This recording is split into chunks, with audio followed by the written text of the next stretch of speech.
Hello and welcome to the Film Pittsburgh Fall Festival, and welcome to this very special interview with the writer-director of Collective, Alexander Nanau. Alexander, thank you for joining us. Thank you for having me and for screening the film. We are so excited to share your film with our audience. It is such a powerful documentary. We were very, very happy to get it and to really explore this topic, because while it does explore a Romanian situation, really it is sort of a universal concern that everyone should have, I think. Right. I think the first thing I was struck by was that you had tremendous access throughout this documentary to all of the people that you followed. Can you tell me really how you got started and how you were able to be with them at those very critical moments? I mean, we got started after the fire, which really was a national tragedy here in Romania. And, you know, so many young people took to streets in demonstrations against the whole political class, which is known as highly corrupt. Since the fall of communism. Actually, the same people took over power, just named themselves Democrats, and are still the same people, but in parties that named themselves left or right and so forth. But actually, they installed a society where corruption really goes from the highest political level to the lowest thing, where people bribe every guardian to get into into a hospital. Wow. And so when the fire happened, it was clear that this popular club functioned, although it had no fire exits, and the fireman, the institution, authorized the club to function. It was clear to everybody that it was corruption that made it possible. So people took the streets with the slogan "Corruption kills," because everybody realized that corruption is not only about, you know, people gaining money, but it's really killing people. Wow. And so we wanted to make a film about this relationship between the power and the people, and how this young democracy in Romania works. But then actually the crisis in the healthcare system started, right? Because all these burn victims, around 180, many of them over 80 in a critical condition, the authorities just lied every 2 hours. They came in front of a television, in front of a whole nation that was in grief, saying that the healthcare system is prepared, they can take care of it, they can treat so many burn patients. Right, so Romania did not have burn units. It had only one burn unit in a burn hospital, but it was very ill prepared. For the whole country? For Bucharest. Okay. For Bucharest. But for the whole country, they did not have units for critical burn patients. So for, you know, where the burn is over 20% or something.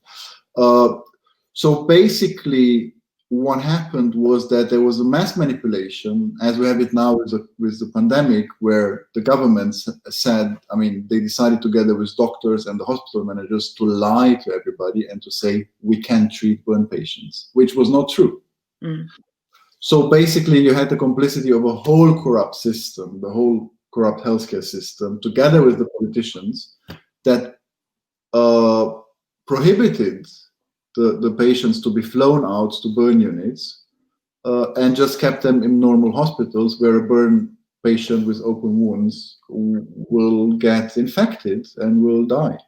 That's part of what was so shocking. I mean, the whole documentary is shocking, but part of what was so shocking to me was that they would not let these patients be flown out to another country for treatment. And I just can't understand why. I mean, the corruption part of the financial part of corruption, I understand, but the knowing the dangers and not letting people be flown to somewhere that could help them, you can compare it very easily to what happened in the States with the pandemic, where your president said it's not a problem. At the same time, he and his team knew what was coming, and they were using the time to sell shares and buy shares in a healthcare system to gain millions of dollars for themselves and their families, knowing that the pandemic will hit and will kill people. The same can be applied to what happened in Romania. It is preferable for these people not to spend the money on foreign hospitals that will treat these patients, not to pretend they can treat them, and spend a lot more money for these patients into their own pockets. Wow, that's a great analogy. That makes perfect sense now. Yeah. How did you sort of come to, obviously after the fire, and it was a national story, but then how did you decide this is something I want to follow with my camera? And how long did you follow this story? Must have been a very long time. I mean, we decided, as I said, after the fire that we would, we wanted to understand what was happening in the society, because it also happened around Romania, in Hungary and in Poland. Some demonstrations started, or it felt like Eastern Europe is having a kind of a 68, where young generation is up in the streets against their parents' generation. But then where we said, like, we have to do something, is when we realized how they manipulated and how the power really stepped on the lives of these kids that started dying in hospitals. Yeah. And the press failed completely at the time. They forgot that they are journalists and that they have to ask very uncomfortable questions and not only propagate what the government was saying. And the only journalistic team that asked questions was the team around Katalin Tonaltan at the Sports Gazette, and they started to unveil the lies about the fact that they can treat them, about the fact that they didn't know that the club existed at all, and so forth. And that's when we realized, okay, so maybe we have to see this story, which will be an observational documentary through the eyes of investigative journalists. That team. And that's when we approached them. Yeah. And were they taken seriously at first? Because, as you mentioned, it was a sports journal, and it was very incongruous that they would be the ones to really pursue this story. How did the public accept that or take that in the beginning?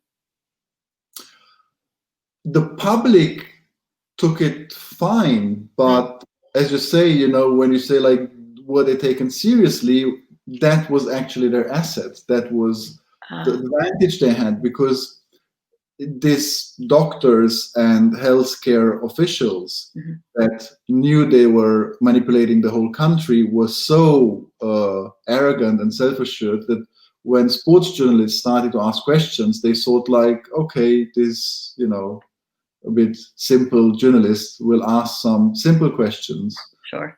We are the professionals. We will know how to deal with them, and they will go away. But they didn't understand that the simple questions were simple in order to make the readers understand, not because the journalists were simple. And they didn't go away. And you see in the film what happened afterwards. Yes, it was fascinating to watch them. It's sort of a primer on journalism and uncovering a story and asking the hard questions, and then also really just obviously a huge expose. And then there's sort of almost a shift, I would say, when you start following the new young health minister. And then the tone certainly doesn't shift, but then we're taking on a new journey and following him.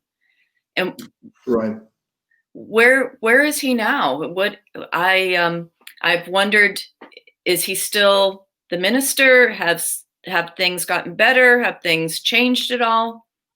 No, he's not the minister, because he was part of what was back then the technocrat government, which is a government of, let's say, professionals that are just named by the parliament to take over government while the political parties prepare for elections. Okay. And basically, once their term ends, these people go back to their daily life and jobs. Yeah. But he was and is a patients activist, so he really has this thing called Magic Camp, where he has summer camps for kids with cancer. He takes care of. He helps their parents to get in contact with doctors in Romania and outside of Romania. He built something called Magic Home, where he built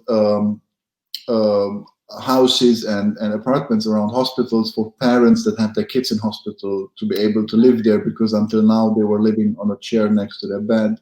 Mm-hmm. So after his term ended, he did that for about 2 years, and then he joined a newly formed political party of people that most of them come out of private businesses that said, okay, we cannot change society if we don't get involved into politics. And they're doing well. We had elections 4 weeks ago, local elections, and they won over several primaries, several cities and primaries. And I think that, they are this young party that everybody in the political sphere hates now, because they say we have to become transparent, we have to fight corruption. And right now in Romania, we see how the leading party now, which is the Liberal Party, not the Social Democrats anymore, how they attack them day by day in order to, to make them lose followers until the next general elections. Are you hopeful or not about the future of the government in your country and, just corruption in general, I guess? I'm hopeful because, collective was a turning point in the Romanian society. And I am hopeful because, as you see in the film, the outcome of the elections after this 1 year of the technocrats was very bad, right? The most corrupt party in Romania, the follower party of the Communist Party, the Social Democrats, won again, and they really dismantled, very similar as in the States, they dismantled the state institutions during the last years. Yeah. But they won so highly because the expectations people had in the technocrat government were not met. Mm-hmm. And that's very dangerous. So I think when people have expectations that somebody will change the political sphere and they don't do it, then the backlash is very, very harsh. Nevertheless, the Romanian society changed a lot since then. We have a very strong civil society. People understood that voting is the only chance, is our only voice. So a lot more people came out to vote during the last terms, and the Social Democrats lost over 20%. Wow.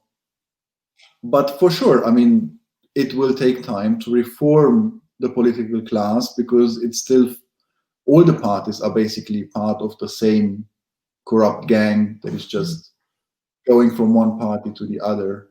But I'm very hopeful. There are a lot of people that want change. We just saw it in the local elections that cities were won over by this new party that is, that has good intentions, let's say. But the fight with the evil part of the political sphere is very harsh. We have, as you know, our Supreme Court, which is the Constitutional Court, is trying to dismantle the state every day, and it's a very politically influenced court. Okay. So the fight is long, but I think that more and more citizens understand the importance of information of quality and understand how they have to read the intentions of politicians and their actions. Well, we are hopeful along with you, and we appreciate you sort of taking the lid off of this particular scandal and following it so the rest of us can really learn from it, hopefully learn from it. As you mentioned, we have our elections coming up in a few days here in the States. When this interview airs, though, it will be behind us, so fingers crossed. But I really hope for the best for the States, and keep my fingers crossed.